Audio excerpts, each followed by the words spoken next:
Today I'm joined by Manny Medina, CEO of Outreach. Welcome, Manny. So just for our viewers to get to know you a little bit more as a person behind Outreach, can you tell us a little bit about your journey, your background, and how you got to leading this incredible organization? Thanks for, this is a great question. I started my journey in Ecuador, where I went to university in Guayaquil, which is not the capital, it's the largest, but it is the largest city. And like many countries in the developing world, you usually have one big technical university. If you want to become an engineer, you have that choice. You don't have a choice, actually. You just have that one place you have to go. And in it, I was a computer science major, but I realized that if you play out what happens when you stay in Ecuador as a computer science, is that the most you can hope for is to maintain software for SAP or Oracle. And that was just not a good prospect for me. I wanted to break new ground, write new code, push the boundary what was possible. And I wanted to be in a place where I can do that. Now, I grew up in a very political family. I grew up, my grandparents, my grandfather and my dad were involved with the Workers' Party, which is code word for the communists. And my journey was through either Eastern Germany or Russia. As I came out of high school, and I was supposed to go in Eastern Germany and Russia, and then build a future there. And the wall came down, and perestroika happened, and so that became not available anymore. And I still wanted to be an engineer, and I still wanted to do software. So I look at the other power that was at play, and that was the U.S. And I noticed that I realized that the U.S. was just a bigger playground for what you can do with a curious mind, with a big ambition, and with a buck. So halfway through college, I asked my dad if he would pay for the next 2 years of college in the U.S. And it turns out that we scrounge up some savings and we can do it. So I moved to the U.S. and I finished my engineering degree in New Jersey. Because both my dad especially, they have postgraduate degrees. They made it very clear that my education was not over until I had a postgraduate degree. So I didn't even think about getting my computer science master's. I just put my head down and just went through another 2 years just to get my dad off my back a little bit. And after that, that's when I really raised my head and I'm like, all right, so what are we really going to do here?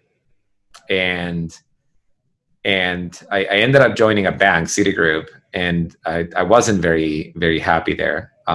It was just not my cup of tea. And I decided that I need some time to actually think about what's the real possibility in this country and what I can really do and what I wanted to do. That's why I ended up going and getting my MBA. And it was during my MBA that I sort of found myself. And there was a shocking moment for me during that period because 9/11 happened in my first year of business school. And because of 9/11, the economy sort of went to a tailspin and job options became less available. And so you have to really know what you wanted to do. You couldn't just go and dip your beak into 20 different companies and start in McKinsey and then move to Goldman Sachs and then move to startup or whatever. You have to really pick what you really wanted to do because there were not that many choices available. So I ended up taking a job at Amazon because Amazon was hiring really fast and they were really aggressive. And it was probably one of the best interviews that I had back and forth. I was hired by a gentleman called Jason Child, who then went on to become the CFO of a number of companies, including Groupon and Polycom, et cetera. And that I ended up working in Andy Jassy's team. And Andy Jassy, as you know, is the CEO of Amazon Web Services. And his team became the web services team, and we built the pricing models and the go-to-market models for all the early stuff like S3, Mechanical Turk, and all these crazy ideas that back then seemed like nonsense, and now they're multi-billion-dollar businesses on their own right. And that's where I really earned my MBA. I'd said because the amount of growth in the decision making at Amazon is just superb, and it was a bit of a harsh culture back then. I don't know what it is now, but back then you have to be good with your numbers, quick on your feet, and make decisions. And I learned a lot in that environment. Then I went to Microsoft. I spent quite a few stints in different areas. My last one was selling Windows Phone, and that taught me a lot about resilience and if you don't win, you get after it again. And after the 7X release, I decided that I'm better off trying to start something, and if I wouldn't do it, I would not forgive myself, and I would regret not taking a chance. And I quit. I, like most entrepreneurs, wait until they have a good idea and they have some traction, and then they quit their day job, because the paycheck is kind of important. I just quit. And I don't know that that's a recommended path, but it is a liberating path in that when you have nothing in front of you, you have to make it work. You see what I mean? Like the choices that you make when you have to make money within a year, otherwise you very literally run out of cash, get very crisp, very quick. And I quit, and I met my co-founder, Andrew, who's at that point he was a designer, and we riffed on a number of concepts that one of them got us into Techstars. The interesting thing is that we got into Techstars not with what is Outreach right now, and not what was a pivot before Outreach, but with something completely different called Uniteful. And Uniteful was a little bit like Groupon Goods or Mass Drop. That was a physical goods, kind of like group purchasing site. And I realized after I got into Techstars that it was going to take me a long time to make that a unicorn or a big successful company. So we sort of dropped the idea halfway through. And that's when I met Wes and Andrew, who are my other two co-founders, and we started a company called Group Talent that was in the talent space. And then we pivoted into Outreach. It is a fascinating background, and your journey has been nothing short of all the adventures and ups and downs and the volatility. But I mean, incredible lessons learned all the way through, and just timing and luck. I mean, just the opportunity to be at Amazon when they were growing at that level. And I think you were number one employee within AWS, correct? I was number 4 or 5. It was Rob Frederick, Jassy, myself, Mark Emer. There was a handful of people there. There's not that many. I mean, that is an experience that very few people ever have or will have. Yeah.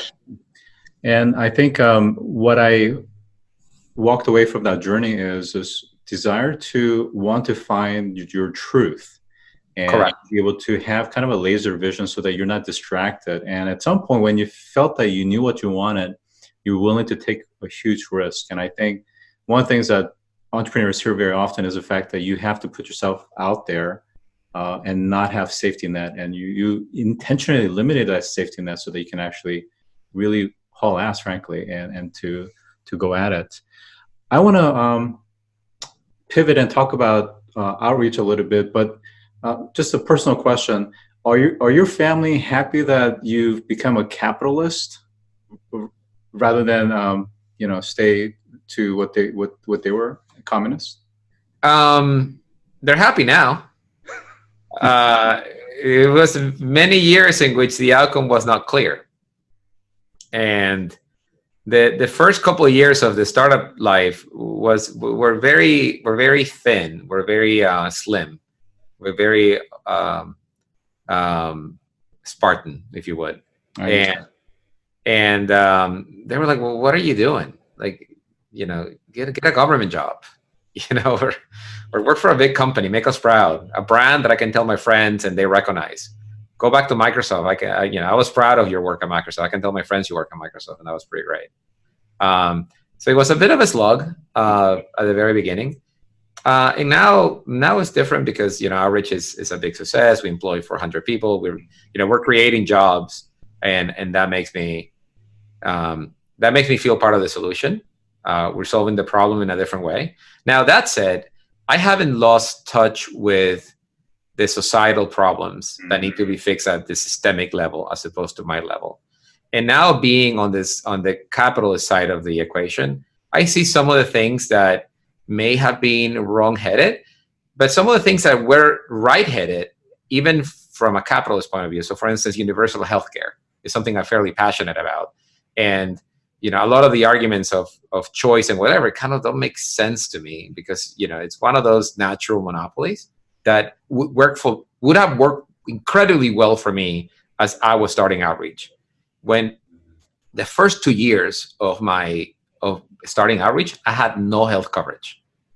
Just think about that for a minute. I don't know, in Seattle, anybody middle class and above, like having no health coverage is unthinkable. And I had to cut down my costs to the point that, I just didn't have health coverage. And that is just, it didn't feel right, because I did have an accident. I ended up in the ER, and that cost quite a bit. So now that I see it from my point of view as an entrepreneur and as a company founder and as a CEO, there's things that come from the left side of the equation that actually make sense to allow companies grow faster. So it gives me a broader perspective on the whole thing. Well, this is incredibly profound, much more profound than I was expecting from Innovation podcast. So definitely need to have some more dialogues about this topic. Let's get to outreach. So, I think many salespeople struggle with having to toggle between different systems. Their days are tough and they're hacking away, but maybe not as effective. How does outreach help them to become effective? Yeah. So when we came into the market, people had a CRM, and they have different disparate tools to actually do their job. So if you want to call somebody, you had a dialer and you had your phone. If you wanted to email somebody, you go to your email tool. If you wanted to send a package to someone, you have to flip over to the next application and send a package. And if you had a inbound lead, it would show up in your CRM. You have to dig it out and get to it. So there was no concept of a workflow for a customer-facing rep. They just literally had to jump from thing to thing to thing. When we released Outreach, and we released the ability to create sequences of touches and then string them together so that you will have not only your primitives or the actions that you're going to take, but then the reason why you would do the next one, it sort of changed the world in that now you have one place from where you can take all the actions, and you can start optimizing your actions and your actions against each other. So now your day was spent on what is the most productive thing you can do this very minute to increase your pipeline or get your pipeline to close. And that's a different dynamic than I'm just going to do a bunch of stuff and see what happens. Mm-hmm. I was lucky in that when we released Outreach, the word sales stack became a word that people would talk about and became something that people would inquire. It was people, especially in tech, would say, what is in your stack?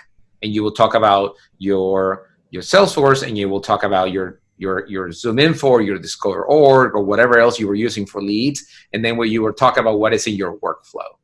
And the moment you talk about what's in your workflow, the conversation evolved into like, oh, I'm using an email tool, and I'm using a dialing tool, or I could be using Outreach. And sort of stringing them together is sort of like the next evolution that completely made sense in that context. And that's how we came to market.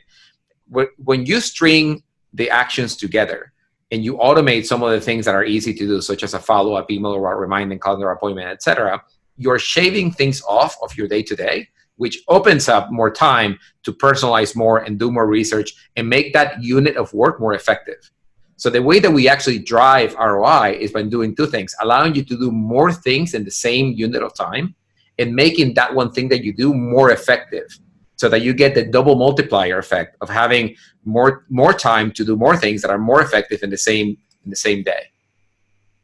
I think it's terrific. I mean, I think, when you think about what salespeople have to encumber themselves with, having to work with all these disparate systems, you basically created this abstraction level on top of it, where only the things that they have to interact with that's appropriate and that's optimized for their specific business domain. Correct. And their business type and the behavior and the kinds of clients that they have. And it's almost like a personalized coach in a way, where instead of somebody actually telling you how you need to, manage your day, the system is actually helping you. Because I think sometimes salespeople get kind of lost in either the busy work or the non-revenue generating work and forget that, why isn't my numbers actually hitting some of the quotas that I need to hit? That's exactly right. This is why you see a lot of Pomodoro-like use cases in which you see that you probably read in many different books around how you optimize your day, and that it's good to do things, to go down and get into the flow of things for a period of time. So like, 30 minutes, 45 minutes of the same activity that allows you to really focus and really perform that activity at your peak excellence, and then stop, rest, and then take another chunk of activity and perform the same activity at peak excellence, etc. What outreach allows you is to get into that flow. So if you were to abstract, what we do is we deliver a state of flow for the rep in such a way that all they're doing is sort of getting in the mind of the buyer and navigating that through a close won situation. Yep. No, I think it makes a lot of sense. Now I have to ask you, a lot of what they're talking about, there's a lot of methodology, sales methodology that's built into the system. How did the evolution of the platform happen? And was there a point where you pivoted? Because we didn't have a lot of experience with inside sales as a team, we actually took that to our advantage because we had no opinion as to what methodology works or doesn't work. We just knew that there was a number of different methodologies. So even if you take two exact same companies with exact same go-to-markets, you will still find different methodologies in how they execute the go-to-market. So if you take two companies that are selling enterprise tech to the same buyer, they may go at the buyer separately. One may have an inside sales team, the other one may have an outside sales team. One may do some role specialization where there is appointment setters and closers. Some others may say, no, I want my closers to also set their own appointments because it teaches them how to hunt. So each of these mindsets are different per shop. And it's really depending on the leader as to what kind of shop you run, everything else being equal. So what I think was our superpower was the fact that we came to this with a very beginner mindset. At all times, we said, we don't know anything. Teach me how you do your job. And the beautiful thing about sales leadership is that they're very happy to tell you what kind of shop they run. You see what I mean? Like they show it as a point of pride, and it's like, look at my shop, look at what things the way they do, look at how I generate funnel, look at my pipeline coverage, look at my conversion rates, and everybody's proud of their own baby. And for us, it's a joy to come in and say, yeah, your baby's beautiful. We would like to understand more about how you build it and why you build it the way you build it, and what are the metrics that are important to you, so we can put them on the application. So it was sort of this joyful journey of going from shop to shop to shop to shop, understanding why people do what they do and putting that into code. And to this day, I still believe that is our superpower, is that especially my co-founder, Andrew, is obsessed about the principles, about teasing out from the noise and from the sort of superficial things that you do, what are the principles that guide what you do, and putting that into software. So when you become a principle-based kind of solution, where you sort of get to the bottom of what are you trying to get done, then put that into software and then release it to the market, I think you miss a lot less and you get product market fit more often. Yeah, I think the last piece that you share is so important, because I think a lot of cloud ERP gets lost in customization, and by the time you customize, you have nth variation and branches off the main code. Here, what you're talking about is when you focus on the principles, the core tenets, or the key benefits that they're really looking to derive, you're able to build the functionality around that. And then on top of that, you have the configurability that can tailor to sectors, business types, and the user roles and so forth. So I think that's really beautiful. We are running out of time here. So maybe you can talk a little bit about, where are you as a company now that you guys have reached this incredible milestone? What's next for you guys, and why are customers loving you guys? That's a three great questions. So as a company, our goal is to empower every customer-facing workflow. So if you were to have a matrix of role or function in workflow and industry, if you create an N-by-N matrix of those workflows, our job is to color every single square in that matrix. So we continue to develop new workflows as we understand our customers and their customers better. We continue to release workflows for those customers. So that's our overarching goal. And if you were to put a number on that entire TAM, is over $100 billion. So as we continue to paint the matrix, we continue to capture market share. So our goal is that. And what we are doing is that the round of funding and evaluation that we got is forward-looking. So you get a forward-looking multiple on your current ARR, and our job is to deliver against that multiple. So we're busy delivering against a multiple by coloring this matrix over time. In terms of in terms of where we're going and how we continue to grow, there's two aspects to it. One is to continue to develop workflows against what we know is a problem, and two is continue to find the principles by which people do work. We work in a fascinating environment in which our job is to facilitate human-to-human communication using software. So we have to take care of both, of like, what does the human do and feel, and how do we engage them in the software so that their conversation is better, so that we can automate more, so we can guide them more. So for instance, we're doing a lot of work in sentiment, in which we're detecting the sentiment of the response of a buyer, of a prospect, and using that to influence your next step, and using that to influence, how do you navigate an organization, and whether that person is going to be an advocate, neutral, or it's going to be against you. And those are incredible signals that you can use to continue to map out that journey. Terrific. So on that note, I've been joined by Manny Medina, CEO of Outreach. It's been a real pleasure. Thank you. It was great. Thanks for making the time.